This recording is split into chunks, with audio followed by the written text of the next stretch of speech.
Hi friends, good morning.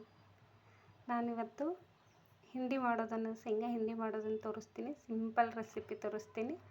ಇದೆಲ್ಲರಿಗೂ ತುಂಬ ಇಷ್ಟ ಆಗುತ್ತೆ ಮತ್ತು ಕಡಿಮೆ ಸಮಯನೂ ಉಳಿತಾಯ ಆಗುತ್ತೆ ಮತ್ತು ಅರ್ಜೆಂಟಲ್ಲಿ ಎಲ್ರಿಗೂ ಹೆಲ್ಪ್ ಆಗುತ್ತೆ. ಇದನ್ನು ಹೇಗೆ ಮಾಡೋದು ಅಂತ ತೋರಿಸ್ತೀನಿ ನೋಡಿರಿ. ಇದಕ್ಕೆ ಏನೇನು ಬೇಕಾಗಿರೋ ಇಂಗ್ರೀಡಿಯೆಂಟ್ಸ ಹೇಳ್ತೀನಿ ನೋಡಿ. ಒಂಚೂರ ಬೆಲ್ಲ, 4 ಬೆಳ್ಳುಳ್ಳಿ ಎಸಳು, ಸ್ವಲ್ಪ ಹುಣಸೆಹಣ್ಣು, ಸ್ವಲ್ಪ ಕೊತ್ತಂಬರಿ, ಸ್ವಲ್ಪ ಕಡಲೆ ಬೀಜ, ಸ್ವಲ್ಪ ಜೀರಿಗೆ, ಸ್ವಲ್ಪ ರೆಡ್ ಚಿಲ್ಲಿ ಪೌಡರ್. ಇಷ್ಟಿದ್ದರೆ ಸಾಕು. ಈ ಸಖತ್ ಟೇಸ್ಟಿಯಾಗಿರೋ ಹಿಂಡಿನ ನೀವು ಒಮ್ಮೆ ಮಾಡ್ಕೊಂಡು ತಿಂದು ನೋಡಿ, ಕಮೆಂಟ್ ಮಾಡಿ ನನಗೆ ಹೇಗಾಗಿದೆ ಅಂತ ಹೇಳ್ರಿ. ಇಷ್ಟು ತೊಗೊಂಡು ಇದನ್ನೆಲ್ಲವನ್ನು ಮಿಕ್ಸಿಗೆ ಹಾಕಿ ಪೌಡ್ರ್ ಮಾಡ್ಕೋಬೇಕ್ರಿ. ನೋಡಿರಿ ಎಷ್ಟು ಚೆನ್ನಾಗಿ ಆಗಿದೆ ಪೌಡ್ರ್ ಹಿಂಡಿ.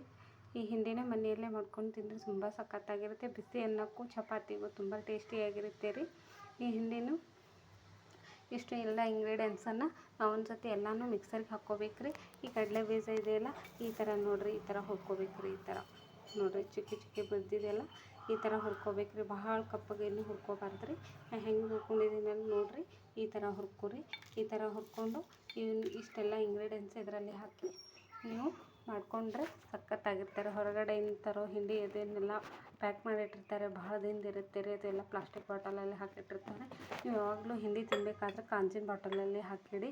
ತುಂಬ ದಿನ ತಾಳಿಕೆ ಬರುತ್ತೆ ಮತ್ತು ತುಂಬ ಟೇಸ್ಟಿಯಾಗಿರುತ್ತೆ. ಈ ಹಿಂಡಿನ ಅರ್ಜೆಂಟಲ್ಲಿ ಯಾರಾದರೂ ನಿಮ್ಮ ಮನೇಲಿ ಆಫೀಸ್ ವರ್ಕಿಗೆ ಅಥವಾ ಹೊರಗಡೆ ಹೋಗ್ತಿದ್ದಾರೆ, ನೀವು ಹೋಗ್ತಿದ್ದೀರ, ಆವಾಗ ಅರ್ಜೆಂಟಲ್ಲಿ ಅನ್ನ ಅಷ್ಟೇ ಮಾಡಿದ್ದೀನಪ್ಪ, ಏನು ಮಾಡೋದು, ಮಕ್ಕಳು ಈಗ ಬರ್ತಾರೆ, ಇಲ್ಲ ಹೊರಗಡೆ ಹೋಗಿರೋರು ಯಾರಾದರೂ ನಿಮ್ಮ ಮನೆ ಒಳಗಡೆ ಬರ್ತಿರ್ತಾರೆ, ಅವ್ರು ಬಂದಮೇಲೆ ಊಟಕ್ಕೆ ಪಲ್ಯ ಮಾಡಿಲ್ಲಲ್ವ ಅನ್ನೋ ಟೆನ್ಷನ್ನೇ ಬೇಡ್ರಿ. ನೀವು ಆರಾಮಾಗಿ ಹೋಗಿ ಅನ್ನ ಮಾಡಿಷ್ಟು ಹೋಗಿ ಬರ್ಬೋದು ರೀ. ಅವರಿಗೆ ಹೇಳ್ಬೋದು ಫೋನ್ ಮಾಡಿ, ನೋಡಲ್ಲಿ ಹಿಂಡಿ ಮಾಡಿ ಇಟ್ಟಿದ್ದೀನಿ, ಅದು ಹಿಂಡಿ ತುಪ್ಪ ಬಿಸಿ ಅನ್ನ ಹಾಕ್ಕೊಂಡು ತಿನ್ನಿರಿ, ಇಲ್ಲ ಮೊಸರು ಅನ್ನ ಹಿಂಡಿ ಹಾಕ್ಕೊಂಡು ತಿನ್ನಿರಿ, ಚಪಾತಿ ಮೊಸರು ಹಿಂಡಿ ತಿನ್ನಿರಿ ಅಂಥೇಳಿ ಆರಾಮಾಗಿ ಹೇಳ್ಬೋದು ರೀ. ನೀವು ಟೇಸ್ಟಿಯಾಗಿರುತ್ತೆ, ತುಂಬ ಸಖತ್ತಾಗಿರುತ್ತೆ. ನೀವು ಒಂದು ಸತಿ ಮಾಡಿ ತಿಂದು ಹೇಗೆ ಆಗಿದೆ ಅಂತ ನನಗೆ ಕಮೆಂಟ್ ಮಾಡಿ ಹೇಳ್ರಿ.